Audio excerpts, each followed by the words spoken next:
All right, y'all, let's talk about some outdated Instagram tips you do not want to bring with you into 2024. You're going to leave them behind because they are stale, they are old, and we just got to get rid of them. The first thing I think a lot of us do, myself included, is we are not pinning the right stuff, okay? So when I say pinning, you know what Instagram people, they tend to pin like their most viral video. Like, oh, look at me, I went viral. Or like, oh, look at me, how many views I got. Sometimes it's not relevant. Like, why are we pinning that post? You should be pinning strategically. You should be pinning a video that's like your intro video that's like, I'm this, and this is what you can expect, and here's what my page is about. Or if you're selling something, what you're selling, or whatever. You get what I mean? Like, pinning viral stuff is using Instagram real estate not in the best way.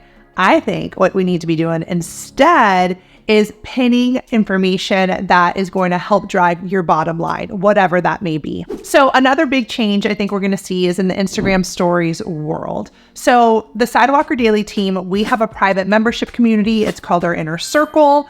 And we just did a stories challenge, which means we posted on stories for 30 days. And then we tracked the analytics and we had a big call all together to kind of go over key learnings. And I think in 2023, a lot of stories is just like posting anything, just throwing things on the wall, seeing where it flies. We see a lot of that.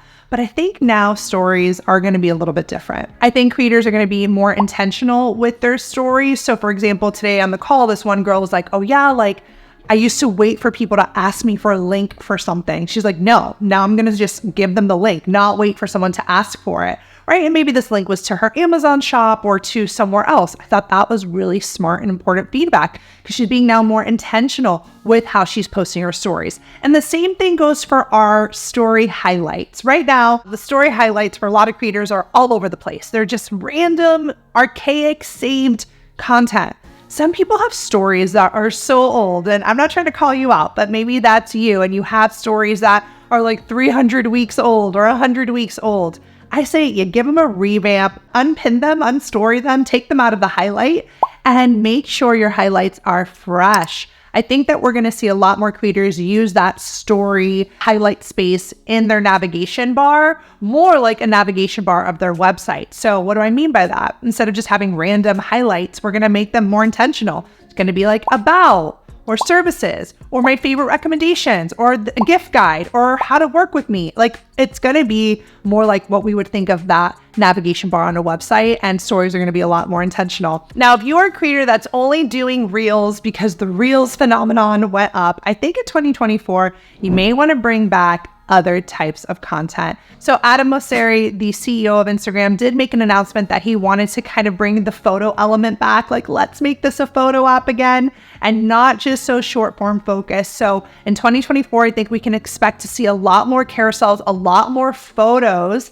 and a lot more static posts in the feed and not just reels. I also think a big tip we're going to see move into the new year is people being more efficient, just more efficient in general on Instagram. So less like taking all this time to write back to individual DMs. Creators are going to be using their saved replies way more. They're going to be using their FAQ section that you can find in the settings of your Instagram account, and make sure those frequently asked questions are turned on, right? Because here's the thing, if someone's always asking you for something, have it in that FAQ section or have it as a saved reply. Creators are going to get a lot faster at using these automations and using these saved replies to help their business run smoothly.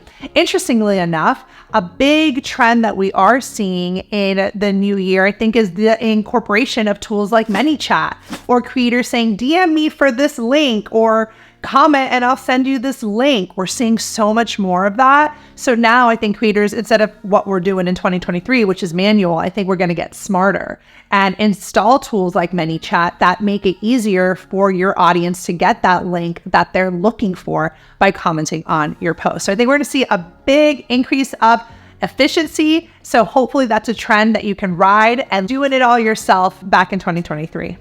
Another big thing I think we're going to have to leave behind, guys, when it comes to stories, and this is not a jab, I mean, it kind of is a jab, so let me just own it.